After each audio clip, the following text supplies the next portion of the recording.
아무튼 오늘 칭다오 앞바다에서 중대 군사 활동을 한 것으로 이제 나오고 있지만 네. 구체적인 내용은 아직 미공개인 상황에서 칭다오에 중국의 해군 기지가 있다면서요? 네, 좀 전에 말씀드렸듯이 굉장히 중요한 해군 기지가 있습니다. 청나라 때 여기 북양함대라는 게 있었거든요. 예. 네. 중국 해군의 어떤 자존심이었는데 사실 일본에 졌죠.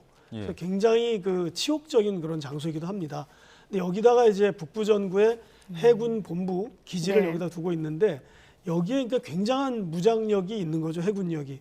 사실 중국의 첫 항공모함 랴오닝함이 바로 여기를 모항으로 하고 있습니다. 칭다오를.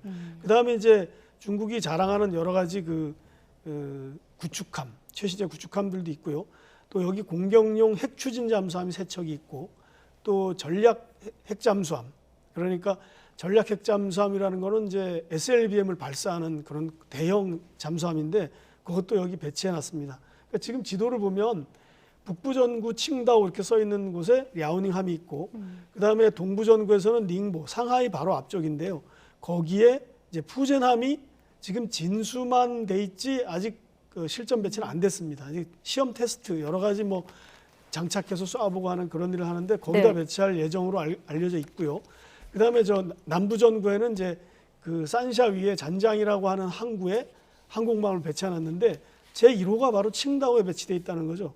그러니까 여기서는 무슨 활동을 하면 일단 우리나라가 그러니까 뭔가 의심을 할 수밖에 없고요. 네. 또 과거에 2019년 코로나 발생 직전에는 여기서 러시아와 함께 양국 해군이 합동훈련도 칭다오 앞바다에서 했습니다. 굉장히 중요한 지역이고 우리나라로서도 신경을 쓸 수밖에 없는 그런 지역입니다. 앞서 지도 보여주신 것처럼 이제 북부전구 바로 옆이 우리나라이기 때문에 네. 일단 여기서 군사훈련하면은 우리나라와 연관을 지어서 봐야 된다 이런 점 계속 강조해주고 있습니다만 이 장소에서 지금 훈련을 봤을 때는 과거에 어떤 훈련들이 좀 있었던 겁니까? 굉장히 많습니다. 이게 최근에 점점 늘어나는 경우가 것으로 보이는데 예. 그 산둥반도에서 이 북부전구에서 훈련을 하면 네. 대체로 산둥반도 아래쪽 이 칭다오 앞바다에서 하고 또 어떨 때는 그 뒤쪽 그러니까 그 뽀하이라고 하는데 우리나라로 말하면 이전에 바레만이었던 곳입니다. 예. 그러니까 다롄과 칭다오 그 산둥반도가 싸고 있는 그 지역에서 합니다. 그러니까 대부분 이제 이런 훈련은 뭐 최근 훈련을 보면 이제 상대방의 군함을 격침시키는 훈련이라든지 이제 상공에서 날아오는 비행기를 격퇴시키는 훈련이라든지 이런 걸 주로 하고요. 사실 많은 경우 함포 사격도 하고 실탄 사격도 하고 미사일도 쏘고 해서 굉장히 그 합동 군사 훈련을 하는 이런 경향을 보이고 있는데 일주일 전에도 바로 이런 훈련이 있었습니다. 그러니까 이제 이럴 때는 이제 1만 톤급 055형 구축함이라고 하는데 중국이 가장 최신예로 자랑하는 난창함 이런 함대 그다음에 미사일 구축함 이런 것들도 동원됐고 그 일주일 전에 있었던 거는 이제 우리나라의 제주도 부근에서 열렸던 한국과 미국의 항공모함 포함 군사훈련에 맞대응하는 성격이다 이렇게 파악이 되고 있습니다. 네, 일주일 전 제주도 말씀하셨는데 그러고 보니 2월에도 서해 쪽에서 중국군이 훈련했다는 보도가 있었거든요. 그럼 이것도 맞아요. 한국과 미국을 염두에 둔 건가요? 그렇습니다. 이건 뭐 분명한 것 같습니다. 그 당시에 더구나 미국이 이제 중국의 정찰 위성을 격추시켰기 때문에 네. 중국 국방부가 거기에 대해서 우리도 필요한 조치를 하겠다고 한 직후였거든요. 그 당시에 근데 2월 달에 초에 바로 직전에 서해 쪽으로 미국의 B-1B 폭격기가 비행을 했습니다. 예. 그리고 이제 F-35 전투기가 동원이 됐고요. 그런 훈련이 서해 쪽에서 이례적으로 있으니까 중국은 그런 그 폭격기가 날아다닌다는 것은 중국 내륙을 정찰하고 내륙을 겨냥한 거다라고 생각을 해서 이쪽에서 이제 훈련을 했던 거죠. 그때도 역시 실전 훈련이었고 아까 말씀드린 뽀하이라고 하는 그 산둥반도와 나롄 항구 사이에 중국의 텐진이 있는 지역 그쪽에서 훈련을 했습니다. 보통 지금 말씀하신 쪽이 서해 쪽인데 지금 남해 쪽에서도 중국 해군이 이제 우리 쪽을 좀 활동 반경을 넓히고 있다 이런 분석이 있어서요. 어떤 내용입니까? 그렇습니다. 최근에 이제 그 국회 신원식 의원이 이런 자료를 냈더라고요. 합동참모본부에서 지난 최근 5년간의 중국 해군의 그 군함들의 활동을 우리나라와 연관지어서 분석을 한 자료를 내서 다시 봤더니 예. 아주 지도를 보면 이렇습니다.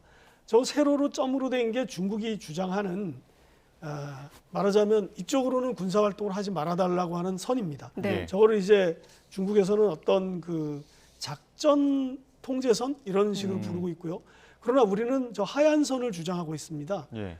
왜냐하면 저 124도의 점선이 우리 쪽에 좀 가깝거든요. 그러니까 우리는 이제 영해를 기준으로 이걸 좀 설정을 하고 EEZ를 기준으로 설정해서 우리나라의 해양 통제 구역은 저쪽이다라고 하얀 선을 그어놓은 거죠. 그러니까 사실 저 안에서 우리 선을 중국이 넘는 경우가 이제 생기게 되는데 예. 최근에 이제 그런 상황을 보니까 2018년 이후 네. 작년까지 매년 200번이 넘는 이 중국 군함이 우리 쪽으로 우리가 설정한 구역 안으로 들어온 겁니다. 예. 사실 그 세로 점선은 중국이 어떤 협의 없이 일방적으로 선언한 건데 그건 아까 그 지도에서 보시면 알다시피 신의주 쪽에서 그냥 세로로 그은 겁니다. 예. 근데 그 선은 이제 124도 경도 124도는 북한과의 경계선으로 북한과 중국이 현실적으로 인정하는 건 아니에요. 또 중국도 북한도 반발하는데 설정해 놓은 선을 그냥 세로로 내려 그은 겁니다. 예. 근데 그러다 보니까 이제 매년 중국에 배들이 들어오는데 네. 좀 전에 말씀하신 것처럼 자세히 보면 남쪽에서 들어오는 배가 또 굉장히 많습니다. 중국 배가. 왜냐하면 사실 동중국해를 굉장히 중국이 또 중요시하고 있기 때문인데 예. 미국과 일본이 이제 해군 협력을 강화하면서 센카쿠 열도가 동중국해에 있거든요. 그러다 보니까 함정 활동을 많이 하니까 내려왔다가 우리나라 쪽도 들어오는 이런 현상이 많은 것 같습니다. 네, 사례를 모아보니 정말 중국의 이런 군사훈련이 빈번해지고 있고 우리가 촉각을 좀 곤두세울 수밖에 없어 보이는데 자 그렇다면 서해에서 넘어오면 안 되는 구역은 어디까지인 건가요? 아까 잠깐 말씀드렸는데요. 그 세로선이 이제 124도 선인데 네. 그걸 중국에 그어놨고 우리는 그 안쪽 중국 쪽으로 123도를 그었습니다.